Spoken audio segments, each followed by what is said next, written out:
तो मूवी की शुरुआत में हम एक शहर को देखते हैं। उसका नाम होता है बाल्टिस। वो एक ऐसा शहर था जहाँ पे सब कुछ मुमकिन ही नहीं बल्कि जादुई भी लगता था। लेकिन वक्त बदला और एक बहुत बड़ा युद्ध हुआ। इसके बाद बाल्टिस के लोगों ने विश्वास करना बंद कर दिया।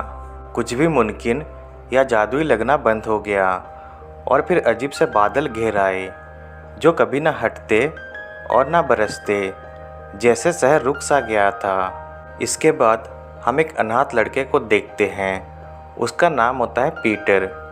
उसे एक रिटायर फौजी पाल रहा होता है। वो उसे एक फौजी बनाना चाहता है। वो फौजी उसे एक सिक्का देता है और खाना लाने के लिए कहता है। पीटर बाहर जाता है और मछली खरीदने लगता है। तभी उसका सिक्का गिर जाता है। वो उसे पकड़ने की कोशिश करता है। वहीं पे उसे एक टेंट दिखाई देता है। टेंट के बाहर लिखा होता है, एक सिक्के के बदले एक ही जवाब दिया जाएगा। उसके अंदर जाने के बाद उसे एक लेडी मिलती है। उस लेडी को पीटर के बारे में बहुत कुछ पता होता है। वो लेडी उसे कहती है, एक जंग में तुम्हारा परिवार मारा गया था लेकिन तुम्हारी बहन जिंदा है। पीटर उसे कहता है, मैं उसे कैसे ढूंढ सकता हूँ। उसके जवाब में वो लेडी कहती है, एलिफेंट का पीछा करो। ये कहते हुए वो लेडी वहाँ से चली जाती है। इसके बाद फौजी पीटर के ऊपर गुस्सा होता है। वो पीटर को एक बुक दिखाते हुए कहता है, हमारे ग्रुप में डिस्मिट नाम का एक फौजी हुआ करता था, लेकिन जब वो ये किताब पढ़ता था तो उसे उसके घर का याद आता था, जिससे कि वो कमज़ोर पड़ जाता था। एक दिन मैंने ये किताब चुरा लिया। इसके बाद वो हमारे ग्रुप का सबसे खूंखार फौजी बन गया। वो उसे कहता है, जहाँ आराम होगा वहाँ कमज़ोरी होगी और जहाँ कमज़ोरी होगी वहाँ एक फौजी कभी नहीं मिल सकता। आज तुमने जो सुना वो उतनी ही झूठी है जितनी ये किताब। यहाँ कोई एलिफेंट्स नहीं हैं। अगर वो होते तो हमें साफ साफ नज़र आते। इसके बाद फौजी उसे मार्च करने के लिए कहता है, जिससे कि नीचे के घर में रहने वाले मेटियन और उसकी वाइफ ग्लोरिया को परेशानी होती है। मेटियन पीटर से मार्च बंद करने के लिए कहता है। पीटर उसे एलिफेंट के बारे में बताता है। ये सुनकर मेटियन उसे कहता है, काश तुम्हारी बात सच हो जाए। दूसरी तरफ हम देखते हैं, एक जादूगर मैजिक शो कर रहा होता है, लेकिन उसका जादू किसी को भी अच्छा नहीं लग रहा होता है, जिससे कि वो उदास हो जाता है। इसके बाद वो एक लेडी को बुलाता है और एक शक्तिशाली मंत्र पढ़ता है। तभी उस लेडी के ऊपर एक एलिफेंट गिर जाता है, जिससे कि उस लेडी का पैर टूट जाता है। अगली सुबह पीटर उस टेंट के पास जाता है, लेकिन वहाँ पर कोई टेंट नहीं होता है। वहीं पे कुछ लोगों से एलिफेंट के बारे में उसे पता चलता है। वो बहुत खुश हो जाता है। ये बात मेटियन को भी पता चल जाता है, जिससे कि वो भी बहुत खुश होता है। पीटर फौजी को एलिफेंट के बारे में बताता है और कहता है, मेरी बहन जिंदा है, लेकिन फौजी उसके बात का यकीन नहीं करता है। दूसरी तरफ जादूगर और एलिफेंट को कैद कर लिया जाता है।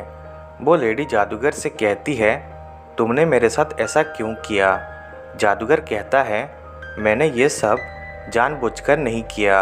आगे हम देखते हैं, मेटियन वहाँ की रानी काउंटेस के पास जाता है। मेटियन वहाँ का कैप्टन होता है। वो रानी से एलिफेंट के बारे में पूछता है। सभी कहने लगते हैं, वो एलिफेंट हमारे लिए खतरा है, इसलिए हम उसे मारने वाले हैं। रानी कहती है, मेरे लिए इस शहर की सुरक्षा सबसे पहले है। इसके बाद मेटियन वहाँ के राजा को एक लेटर लिखता है और एलिफेंट के बारे में बताता है। ये बात जानकर राजा बहुत खुश होता है और बाल्टिस आने का डिसाइड करता है। आगे हम देखते हैं, राजा वहाँ पर पहुँच जाता है। वहीं पे एलिफेंट को कलर से सजाया होता है। सभी उसे देखकर बहुत खुश होते हैं। तभी एलिफेंट को उसके आँख में कुछ प्रॉब्लम होता है, जिससे कि वो बहुत गुस्सा हो जाता है। यह देखकर सभी डर जाते हैं। सिपाही उसे मारने वाले होते हैं, तभी पीटर उन्हें रोकता है और एलिफेंट की मदद करता है, जिससे कि एलिफेंट शांत हो जाता है। इसके बाद एलिफेंट अपने ऊपर पानी डालता है और उसका सारा कलर निकल जाता है। यह देखकर रानी पीटर से एलिफेंट का देखभाल करने के लिए कहती है, लेकिन पीटर कहता है ये मुझे अपनी बहन तक पहुंचा सकता है, इसलिए आप मुझे इसे सौंप दें। तभी राजा कहता है अगर तुम्हें एलिफेंट चाहिए तो तुम्हें 3 चुनौती को पूरा करना होगा। पहली चुनौती में राजा पीटर से लड़ाई करने के लिए कहता है। दूसरी तरफ हम पीटर की बहन एडल को देखते हैं, जो कि एक अनाथ आश्रम में रहती है। वो सिस्टर को जाकर बताती है कि उसने सपने में एलिफेंट देखा है, लेकिन सिस्टर उसे किसी तरह समझाकर सुला देती है। अगली सुबह पहली चुनौती शुरू होती है। तभी एक बहुत ही खूंखार सिपाही आता है। उसका नाम होता है डिस्मिट। यह वही सिपाही होता है जिसके बारे में फौजी ने पीटर को बताया होता है, जिससे कि पीटर वहाँ से घर की तरफ भागता है। वो सिपाही उसका पीछा करता है।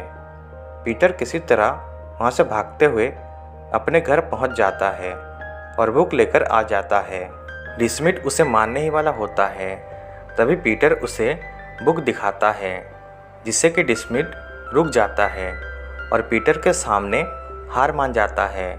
यह देखकर सभी बहुत खुश होते हैं। दूसरी तरफ एडल को एलिफेंट के बारे में पता चलता है।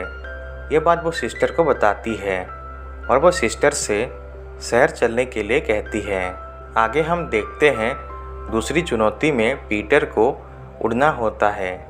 फौजी उसे कहता है तुम नहीं उड़ सकते, तुम मरोगे अपनी बहन की तरह। लेकिन पीटर उसे कहता है देख लेना, और वहाँ से चला जाता है। इसके बाद सीन फ्लैशबैक में जाता है और हम देखते हैं जंग हो रहा होता है। फौजी एक घर के अंदर जाता है तो वो देखता है एक सिस्टर के साथ 2 बच्चे होते हैं। सिस्टर उसे पीटर को वहाँ से ले जाने को कहती है और कहती है मैं सामान इकट्ठा करके आपको गैरिसन में मिलूँगी, क्योंकि वो सभी गैरिसन नाम के एक जगह पर जा रहे होते हैं। इसके बाद फौजी वहाँ से भाग रहा होता है। तभी वो देखता है वो घर ब्लास्ट हो जाता है।